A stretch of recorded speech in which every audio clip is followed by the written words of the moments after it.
Good morning friends. मैं पवन Kumar genius John के channel के माध्यम से आप लोगों के सामने फिर से प्रस्तुत होने का मौका मिला है।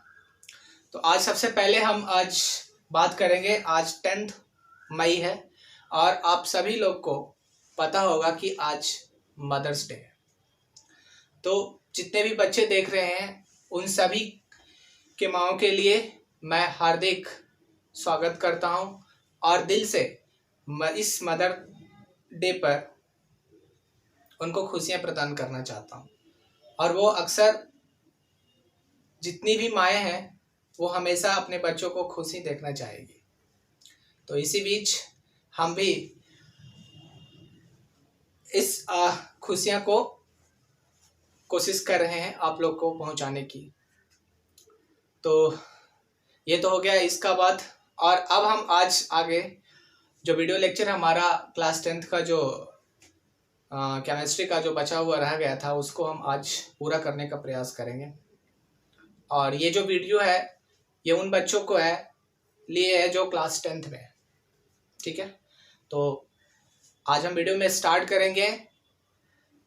कार्बनिक यौगिकों में जो संरचना होता है या सूत्र कह सकते हैं, कार्बनिक यौगिकों के जो सूत्र होते हैं वे कितने प्रकार से व्यक्त किए जाते हैं इसके बारे में हम लोग आज चर्चा करेंगे। तो आप लोग कॉपी निकाल सकते हैं, नोट डाउन कर सकते हैं। ठीक है, तो हेडिंग आप लोग डाल दीजिए कार्बनिक यौगिकों के सूत्र। ठीक है, ये ध्यान से आप लोग सुनते जाइएगा तो लिखने की आवश्यकता नहीं है, वो आपको ऐसे ही याद हो जाएगा। कोई बड़ी बात नहीं मैं कर रहा हूँ। ठीक है, तो कार्बनिक यौगिकों को जो सूत्र होता है वो 3 प्रकार से सूचित कर सकते हैं या दर्शा सकते हैं हम लोग। कार्बनिक यौगिकों का जो सूत्र होता है वो 3 तरीकों से दिया जाता है। नॉर्मली कितने तरीकों से? 3 तरीकों से। ठीक है, ध्यान सभी को ध्यान वीडियो पर होना चाहिए, इधर उधर कहीं ध्यान नहीं देंगे आप लोग। ठीक है, समझ में आ रहा है? सभी को अच्छे से समझ में आ रहा होगा। 3 तरीके से हम लोग दर्शा सकते हैं। पहला जो बहुत ही इंपॉर्टेंट है वो लुईस इलेक्ट्रॉन बिंदु संरचना है। ध्यान से सुनिएगा, पहला कौन सा है? लुईस, मैं बोर्ड पर लिख रहा हूँ, लुईस इलेक्ट्रॉन बिंदु संरचना। ठीक, आप सही सुने। पहला हमारा कौन है? लुईस इलेक्ट्रॉन बिंदु संरचना, बहुत इंपॉर्टेंट है ये इलेक्ट्रॉन बिंदु संरचना जो एक्चुअलिटी में लुईस एक साइंटिस्ट है, वैज्ञानिक बोल सकते हैं, उन्हीं ने इसको दिया था, इसलिए उन्हीं के नाम पर इसका नाम पड़ गया लुईस इलेक्ट्रॉन बिंदु संरचना। ठीक है, दूसरा हमारा आता है बहुत ही इंपॉर्टेंट संरचना सूत्र। ये सभी को पता होगा, कौन सा सूत्र? संरचना सूत्र। ठीक है, सेकेंड वन इज संरचना सूत्र और इसको अंग्रेजी में हम लोग कहते हैं स्ट्रक्चरल फॉर्मूला। क्या बोलते हैं? Structural formula. ठीक है, तीसरा हमारा है त्रिविमीय त्रिविम संरचना या सूत्र लिख सकते हैं। ठीक है, संरचना सूत्र हो गया, त्रिविम सूत्र हो गया, और हमारा कौन सा हो गया? लुईस इलेक्ट्रॉन बिंदु सूत्र संरचना, दोनों आप लिख सकते हैं। ठीक है, तो यहां हम लोग कितने प्रकार से व्यवस्थित कर रहे हैं? कार्बनिक यौगिकों का जो सूत्र है वो मेनली 3 तरीके से हम लोग उसको दर्शा सकते हैं। पहला हमारा कौन सा है? लुईस इलेक्ट्रॉन बिंदु संरचना। दूसरा हमारा कौन है? संरचना सूत्र। और तीसरा हमारा कौन सा है? त्रिविम सूत्र। सभी को क्लियर है? कोई दिक्कत नहीं आनी चाहिए इसमें। ठीक है, अब आगे बढ़ते हैं। अब आप लोग हेडिंग दे सकते हैं फर्स्ट वाला, लुईस इलेक्ट्रॉन बिंदु संरचना किसको हम लोग कहेंगे, कैसे समझेंगे और कैसे बनाएंगे? बोर्ड में अक्सर सवाल पूछा जाता है कि ये यौगिक है भाई और इसका आप लोग लुईस इलेक्ट्रॉन बिंदु संरचना बना के तो दिखाइए। ठीक है, तो ध्यान दीजिएगा, लुईस इलेक्ट्रॉन बिंदु संरचना आखिर है क्या? ठीक है, तो नॉर्मली यह जो संरचना है हम लिख रहे हैं बोर्ड पर, यह संरचना परमाणु, कौन? परमाणु से जुड़े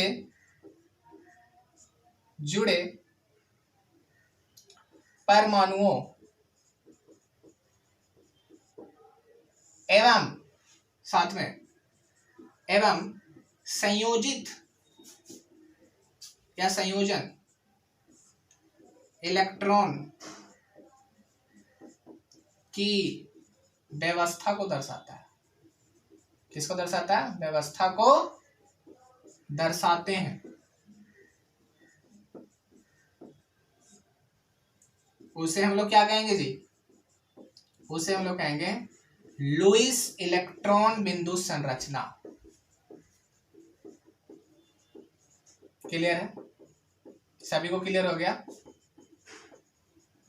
ठीक है। तो एक परमाणु होगा, उसके साथ एक और परमाणु आएगा और दोनों का जो संयोजित इलेक्ट्रॉन है उसको व्यवस्थित करेंगे, तब हमें क्या मिल जाएगा? लुईस इलेक्ट्रॉन बिंदु संरचना। और ये बहुत ही इंपॉर्टेंट है। ठीक है, कौन इंपॉर्टेंट है? लुईस इलेक्ट्रॉन बिंदु संरचना। तो परिभाषा मैं आप लोग को दिखा दो बोर्ड पर। यह संरचना परमाणु से जुड़े परमाणु, एक परमाणु है उसके साथ एक और आएगा, ठीक है, एवं संयोजन इलेक्ट्रॉन या संयोजित इलेक्ट्रॉन। संयोजित इलेक्ट्रॉन उसको कहेंगे वैसा इलेक्ट्रॉन जो अंतिम कक्षा में उपस्थित रहता है, उसे हम लोग संयोजित इलेक्ट्रॉन कहते हैं। ठीक है, जो अंतिम कक्षा में जो इलेक्ट्रॉन जो उपस्थित रहेगा उसको हम लोग क्या कहेंगे? संयोजित इलेक्ट्रॉन कहते हैं। अंग्रेजी में अगर आप जानने की इच्छा करते हैं तो उसको हम लोग वैलेंस इलेक्ट्रॉन कहते हैं। क्या कहते हैं? वैलेंस इलेक्ट्रॉन या संयोजित electron. Those electron which are present in the outermost cell, अंतिम कक्षा में जो उपस्थित रहते हैं नॉर्मली, उसी इलेक्ट्रॉन को हम लोग क्या कहेंगे? संयोजित इलेक्ट्रॉन। सभी को समझ में आ रहा है? अच्छा से समझ में आ रहा है? ठीक है, तो इसे हम लोग कहेंगे लुईस इलेक्ट्रॉन बिंदु संरचना। हाँ सर, तो सिखा दिए, आप परिभाषा तो सिखा दिए, बट इसका जो उदाहरण है अगर पारने के लिए आ गया, जैसे हम लोग नाइन्थ में, क्लास 9 में पढ़े थे कि यौगिक में एकल बंध भी होता है दोस्त, द्विबंध भी होता है और त्रिबंध भी होता है। तो सर उस स्थिति में हम कैसे दर्शाएंगे इलेक्ट्रॉन बिंदु संरचना को? तो घबराने की कोई बात नहीं है, मैं वहीं तक पहुंच रहा हूं, आप लोग के सामने प्रस्तुत कर रहा हूं कि कैसे एकल बंध युक्त जो यौगिक होंगे ना, उसमें कैसे आप इलेक्ट्रॉन बिंदु संरचना उस यौगिक का बनाइएगा। ठीक है, तो आप लोग हेडिंग डाल सकते हैं। अभी जितना भी सारा जो होगा वो सब एग्जाम्पल होगा। एकल बंध युक्त कार्बनिक यौगिक और उसका इलेक्ट्रॉन बिंदु संरचना कैसे दर्शाएंगे। फिर उसके बाद आएंगे द्विबंध। समझ में आ रहा है आप लोग को? द्विबंध युक्त कार्बनिक यौगिक जिसमें इलेक्ट्रॉन बिंदु संरचना कैसे दर्शाएंगे वो दिखाएंगे हम आपको। फिर उसके बाद आएगा त्रिबंधन युक्त। त्रिबंधन युक्त जिसको नॉर्मली हम लोग एल्काइन कहते हैं, उसमें किस तरह से इलेक्ट्रॉन बिंदु संरचना दर्शाएंगे वो भी मैं आपको इस वीडियो में दिखाने वाला हूँ। तो इस वीडियो में बने रहिए और अंततः तक इस वीडियो को देखने का प्रयास कीजिए। ठीक है, तो हम लोग हेडिंग आप लोग डाल दीजिए, एकल बंधन युक्त कार्बनिक यौगिकों में इलेक्ट्रॉन बिंदु संरचना या का इलेक्ट्रॉन बिंदु संरचना। किस तरह से एकल बंधन वाले जो यौगिक होते हैं ना, उसमें किस तरह से हम लोग इलेक्ट्रॉन बिंदु संरचना दर्शाते हैं, वो मैं आज आप लोग के सामने प्रस्तुत कर रहा हूँ। फटाक से देखिए, इसको तो मिटाना ही पड़ेगा। ठीक है,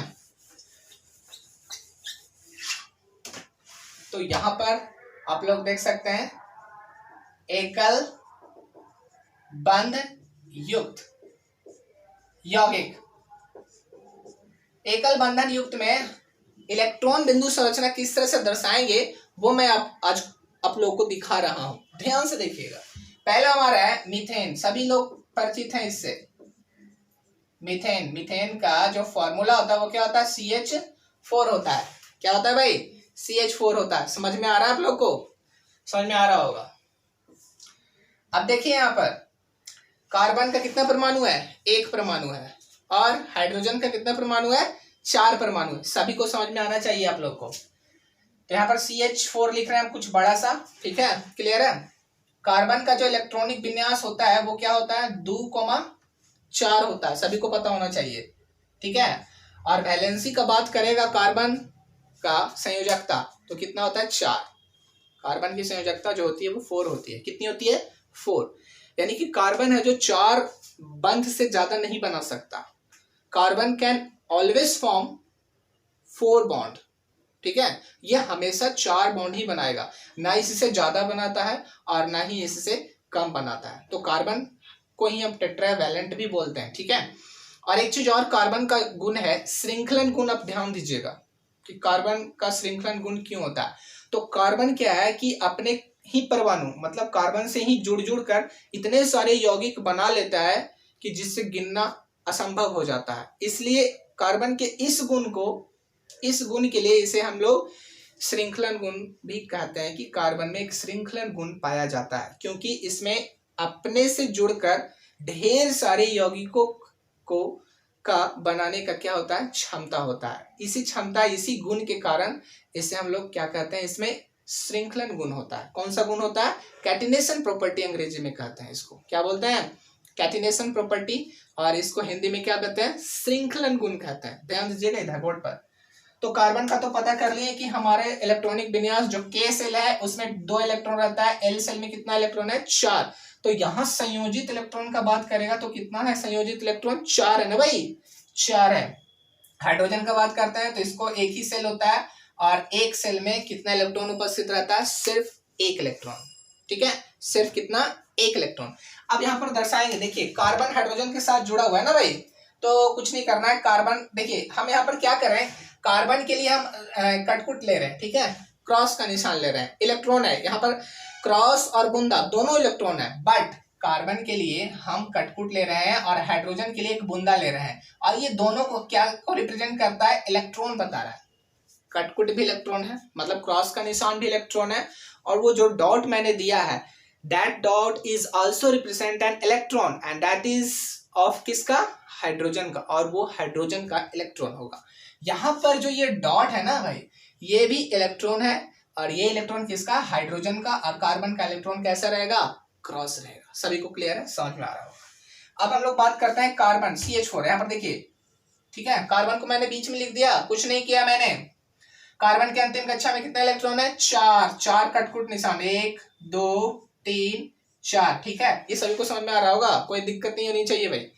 अब इसके बाद क्या करेंगे? हाइड्रोजन 4 है तो यहाँ पर हाइड्रोजन बैठा दें, 1 हाइड्रोजन 2 हाइड्रोजन 3 हाइड्रोजन और 4 हाइड्रोजन। सभी को समझ में आ रहा है ना?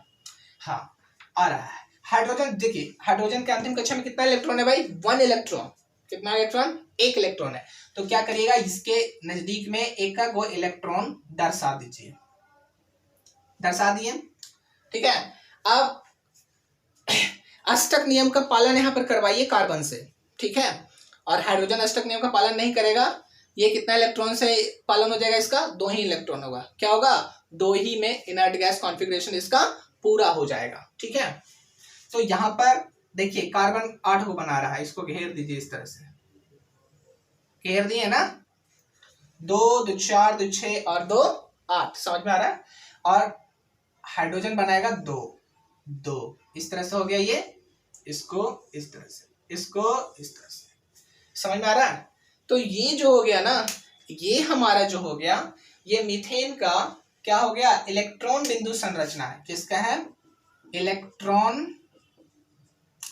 बिंदु संरचना, ठीक है, इलेक्ट्रॉन बिंदु संरचना हो गया। किसका? ये मीथेन का है बाबू। किसका है? ये मीथेन का है। अगर इसका हम लोग संरचना के रूप में लिखने चाहेंगे तो जहां जहां 2 इलेक्ट्रॉन है ना, वहां पर हम लोग क्या करेंगे? एक सिंगल बॉन्ड पुट करेंगे, ठीक है। तो इस कार्बन को यहाँ लिखो, ठीक है, और इधर इधर इधर सभी जगह एक एक बॉन्ड देने के बाद क्या पुट कर दो? एक एक हाइड्रोजन पुट कर दो। समझ में आ गया? अच्छा से समझ में आ जाना चाहिए, ठीक है।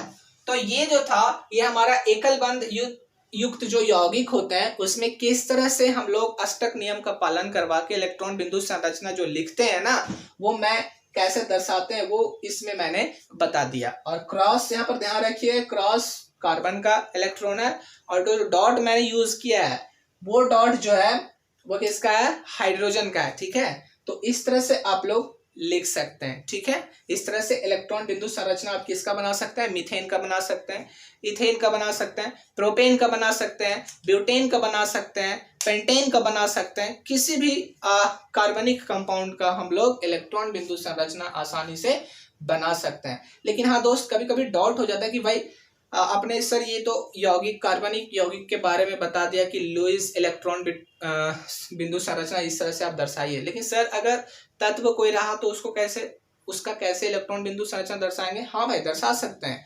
जैसे सोडियम, सोडियम एक हमारा तत्व है और ये क्या है? धातु है ना? सोडियम धातु है। इसके सबसे पहले हम लोग पता करेंगे कि अंतिम कक्षा में कितना इलेक्ट्रॉन है, ठीक है, कितना इलेक्ट्रॉन है, ठीक है। तो इलेक्ट्रॉन जो है सोडियम का, अंतिम कक्षा में आप लोग पहले उसका इलेक्ट्रॉनिक विन्यास की तरफ बढ़ते हैं। सबसे पहले उसको जानना होगा कि आपको परमाणु संख्या कितना है सोडियम का। तो सभी को मालूम है कि सोडियम का जो परमाणु संख्या होता है वो कितना होता है? 11 होता है। कितना होता है? 11 होता है। और इसका इलेक्ट्रॉनिक विन्यास का बात करेंगे तो 281 होता है। कितना होता है? 281। यानी कि अंतिम कक्षा में, यानी कि संयोजी इलेक्ट्रॉन की जो संख्या है वो कितनी है? 1 है। तो जो अंतिम कक्षा में जो इलेक्ट्रॉन होता है ना, उसी को पुट कर देते हैं। जैसे सोडियम का हमको इलेक्ट्रॉन बिंदु संरचना दर्शाना है तो Na लिख देंगे और इसके ऊपर डॉट दे देंगे, ठीक है। तो ये हो गया सोडियम का इलेक्ट्रॉन बिंदु संरचना। आपको अच्छा से समझ में आ रहा होगा, ठीक है, इसमें कोई दिक्कत नहीं होनी चाहिए। तो सोडियम का इलेक्ट्रॉन बिंदु संरचना पारना तो इस तरह से पारना। मैंने यौगिकों का संरचना बनाने के लिए सिखा दिया, जिसमें कौन सा बॉन्ड है? Single bond. कार्बन और हाइड्रोजन के बीच या फिर कार्बन कार्बन के बीच अगर सिंगल बॉन्ड भी होगा ना, तो इस तरह से हम लोग बनाएंगे, ठीक है। अब बात करते हैं, एकल बंध तो हो गया बच्चों। अब हम बात करते हैं द्विबंध। द्विबंध युक्त यौगिक मतलब यहाँ पर जो बॉन्ड होने वाला है वो कार्बन कार्बन के बीच कैसा बॉन्ड होने वाला है? डबल बॉन्ड होने वाला है। कैसा बॉन्ड होने वाला है? Double bond. और जब डबल बॉन्ड होता है तो किस तरह से इलेक्ट्रॉन बिंदु संरचना दर्शाते हैं वो मैं आपको बोर्ड पर करके दिखा रहा हूँ। इसको ध्यान से आप देखिएगा, समझ में आ रहा है? कार्बन कार्बन के बीच यहाँ जो बॉन्ड है, बंध है, वो कैसा है? डबल बॉन्ड है, ठीक है। डबल बॉन्ड कहने का मतलब ये इथीन का कहीं ना कहीं एग्जाम्पल ले रहे हैं हम। क्या ले रहे हैं? इथीन का एग्जाम्पल हम लोग ले रहे हैं, ठीक है। तो जरा ध्यान से आप लोग देखिएगा और गौर फरमाइएगा, ठीक है। इसको हम मिटा दे रहे हैं। अगेन हम लोग यूज करेंगे कार्बन के लिए क्रॉस का इलेक्ट्रॉन और हाइड्रोजन के लिए जो इलेक्ट्रॉन मैंने यूज किया था पहले वीडियो में डॉट का, उसी तरह से यहां भी। तो मीथेन को अब मिटा देते हैं। तो मीथेन में यहाँ पर कार्बन कार्बन के बीच सिंगल बॉन्ड था, ठीक है। तो यहाँ हम लोग द्विबंध युक्त कार्बनिक यौगिकों के बारे में बात कर रहे हैं। तो यहाँ पर इथीन लेते हैं। क्या लेते हैं? इथीन। क्या लेंगे? इथीन। इथीन क्या लेंगे? इथीन। इथीन का फॉर्मूला क्या हो जाएगा भाई? C2H4। क्या हो जाएगा? C2H4। C2H4 is the formula of ethene, ठीक है। और ये एल्कीन ग्रुप का है, ठीक है। समझ में आ रहा है? बढ़िया से समझ में आता होगा। इथीन। अब क्या करते हैं कि यहाँ पर क्या होगा, सबसे पहले अगर आपको स्ट्रक्चर पारना आता है तो भी बना सकते हैं, ठीक है, वो और आसान हो जाएगा। लेकिन नहीं आता तो कोई बात नहीं। यहाँ पर 2 कार्बन है ना, तो क्या करेंगे? एक कार्बन यहाँ लगा देंगे, एक कार्बन यहाँ लगा देंगे, ठीक है। थोड़ा मैं बड़ा पार रहा हूँ ताकि आप लोगों को दिखाई दे दे। 2 कार्बन मैंने पार दिया। अब कार्बन में अभी हम लोग पढ़े थे कि अंतिम जो इसका सेल होता है, कक्षा जो होता है, उसमें कितना इलेक्ट्रॉन होता है? 4 इलेक्ट्रॉन होता है। कितना इलेक्ट्रॉन होता है? 4 इलेक्ट्रॉन होता है। तो इसका क्या करेंगे कि हम लोग कार्बन का इलेक्ट्रॉन जो है वो किससे दर्शाना है? कटकुट से। 1 2 इलेक्ट्रॉन इसको दे दिए, ठीक है। ये कार्बन है, इसका भी तो 2 इलेक्ट्रॉन बनेगा, दे दिए। सभी को समझ में आ रहा है? खूब बढ़िया से। 1 इलेक्ट्रॉन आप इधर दे दीजिए और 1 इलेक्ट्रॉन आप इधर दे दीजिए। इसलिए सर, तो हाइड्रोजन के लिए, क्योंकि हाइड्रोजन कितना है भाई? 4 हाइड्रोजन है, ठीक है। इस कार्बन का 1 हाइड्रोजन इधर दे दीजिए और 1 इधर दे दीजिए, ठीक है। सभी को समझ में आया? अभी देखिएगा, वीडियो ध्यान से देखिएगा। और इस कटकुट के ऊपर आप क्या लिख दीजिए? हाइड्रोजन। हाइड्रोजन की संख्या कितनी है? 4 है। 1 2 हो गया हमारे पास, 3 हो गया हमारे पास, ठीक है।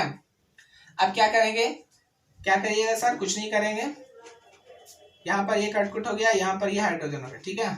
अब क्या करेंगे कि हाइड्रोजन का भी तो इलेक्ट्रॉन है, तो जो हाइड्रोजन का जो इलेक्ट्रॉन है उसको हम लोग डॉट से रिप्रेजेंट करेंगे। किससे रिप्रेजेंट करेंगे? डॉट से। तो यहाँ पर ये डॉट हो गया, या फिर इसको आप लोग कटकुट यहाँ पर लिख दीजिए और डॉट यहाँ पर लिख दीजिए, पता चलेगा आपको बढ़िया से। कटकुट को आप सटले लिख दिए ताकि पता चले कि कार्बन का इलेक्ट्रॉन है, ठीक है। और हाइड्रोजन के पास आप बूंदा दे दीजिए ताकि उसे पता चलेगा क्या? कि वो हाइड्रोजन का इलेक्ट्रॉन है। ये क्लियर हो गया? अब जब ये क्लियर हो गया तो सभी को समझ में आ गया होगा कि मैंने कुछ किया ही नहीं, ठीक है। ये कार्बन था, इस कार्बन का 2 इलेक्ट्रॉन मैंने यहाँ पर लगा दिया और 2 इलेक्ट्रॉन एक इधर और एक इधर। इस कार्बन का 2 इलेक्ट्रॉन यहाँ पर, 1 इलेक्ट्रॉन यहाँ पर, 1 इलेक्ट्रॉन यहाँ पर, 4 इलेक्ट्रॉन मैंने दोनों कार्बन को दे दिया। कोई गड़बड़ नहीं। हाइड्रोजन एक यहाँ बैठा दिया, एक यहाँ, एक यहाँ, एक यहाँ। अब हाइड्रोजन का भी तो इलेक्ट्रॉन होगा ना भाई, तो हाइड्रोजन का इलेक्ट्रॉन बूंदा से दर्शा दिए हम चारों पट्टी। क्लियर, एकदम फाइन होना चाहिए। अब इस कार्बन को क्या होगा, हमें घेरना होगा। क्या होगा, घेरना होगा। जैसे ये कार्बन है तो 4 और 4, ये इसको इसके अंदर रखना है भाई आपको, ठीक है, इसके अंदर रखना है। रख दिए मैंने। इस कार्बन को भी इसके अंदर रखना है। 4 और 4 8 गोल आप लोग कर रहे हैं, ठीक है। तो समझ में आ रहा है, 4 और 4 8। अब इस हाइड्रोजन कितना बंद बनाएगा, 2 इलेक्ट्रॉन, 2 यहां पर भी हो गया। क्लियर, तो ये हो गया हमारा किसका, ये इथीन का इलेक्ट्रॉन बिंदु संरचना है। मतलब C2H4 का ये क्या है, इलेक्ट्रॉन बिंदु संरचना मैंने आपको बनाने के लिए सिखा दिया। अगर आप इसका संरचना सूत्र के बारे में बात करेंगे तो भी गड़बड़ाना नहीं है। संरचना सूत्र भी आसानी से पढ़ा जाएगा। कार्बन कार्बन हो गया, 2 कार्बन। देखिए बीच में कितना इलेक्ट्रॉन है, 4 इलेक्ट्रॉन है। तो 4 इलेक्ट्रॉन के लिए क्या लगाएंगे हम लोग, डबल बॉन्ड लगा देंगे। कोई गड़बड़ नहीं होना चाहिए। अब यहाँ ये देखिए 2 इलेक्ट्रॉन है, तो 2 इलेक्ट्रॉन के लिए हम लोग क्या लगाते हैं, एक बंद। 2 इलेक्ट्रॉन एक बंद, यहाँ हाइड्रोजन, यहाँ हाइड्रोजन, यहाँ हाइड्रोजन, यहाँ हाइड्रोजन, ठीक है। ये सभी को समझ में आ रहा होगा। तो ये संरचना सूत्र है किसका, इथेन का। और ये जो था ये इलेक्ट्रॉन बिंदु संरचना, ये कौन सा है, ये है इलेक्ट्रॉन बिंदु संरचना। किसका, किसका है भाई, इथेन का है। किसका है, इथेन का। क्लियर, सभी को समझ में आ रहा होगा, अच्छा से समझ में आ रहा होगा, कोई परेशानी नहीं होनी चाहिए। खूब बढ़िया से मेहनत करना है आप लोगों को, ठीक है। तो ये तो हो गया हमारा इसका। तो आप लोग क्या करिएगा कि जितना भी ऑर्गेनिक कंपाउंड है ना, जितना भी कार्बनिक यौगिक है जिसमें 2 परमाणु है, उसका आप लोग अपने से इलेक्ट्रॉन बिंदु संरचना पाने के लिए सीखिएगा, तो ज्यादा अच्छा रहेगा आप लोगों के लिए। और आप सीख भी जाइएगा तो बहुत अच्छा रहेगा। अपने आप जो सीखते हैं ना वो भूलते नहीं है, ठीक है। तो ध्यान दीजिएगा और ज्यादा से ज्यादा मेहनत करने का कोशिश कीजिए। और एक और मैं इसमें बताने जा रहा हूँ, एकल वाला तो पता चल गया आप लोग को, ड्यू वाला भी पता चल गया होगा। अब एक बचा है त्रिबंध युक्त यौगिक। त्रिबंध यौगिक भी होते हैं ना, जैसे हम लोग एल्काइन कहते हैं, जिसमें कार्बन कार्बन के बीच ट्रिपल बॉन्ड होता है। क्या होता है, ट्रिपल बॉन्ड, मतलब त्रिबंध। तो यहाँ आप लोग हेडिंग डालिएगा त्रिबंध युक्त यौगिक या कार्बनिक यौगिक। और एग्जाम्पल में हम लोग किसको लेने वाले हैं, इथाइन को। किसको लेंगे, इथाइन को। किसको लेंगे, इथाइन को। इथाइन का सूत्र क्या होता है, C2H2 होता है। क्या होता है, C2H2 होता है। सभी को क्लियर है, अच्छा से क्लियर होना चाहिए, ठीक है। इसमें कोई हड़बड़ाने वाली कोई बात है नहीं, ठीक है। C2H2 जो होता है ये इसका मॉलिक्यूलर फार्मूला होता है, अनुसूत्र होता है किसका, इथाइन का। क्लियर, खूब बढ़िया से क्लियर होना चाहिए। अब इसके बाद क्या करेंगे, 2 कार्बन यहाँ भी है, तो 2 कार्बन यहाँ पर पार दिए मैंने, पार दिया, कोई दिक्कत नहीं है, किसी को गड़बड़ नहीं होना चाहिए। अब कार्बन में हम लोग पढ़े हैं कि अंतिम कक्षा में जो इसकी इलेक्ट्रॉन होती है वो कितनी होती है, 4 इलेक्ट्रॉन होती है, ठीक है। तो संयोजन इलेक्ट्रॉन कार्बन में कितना होता है, 4।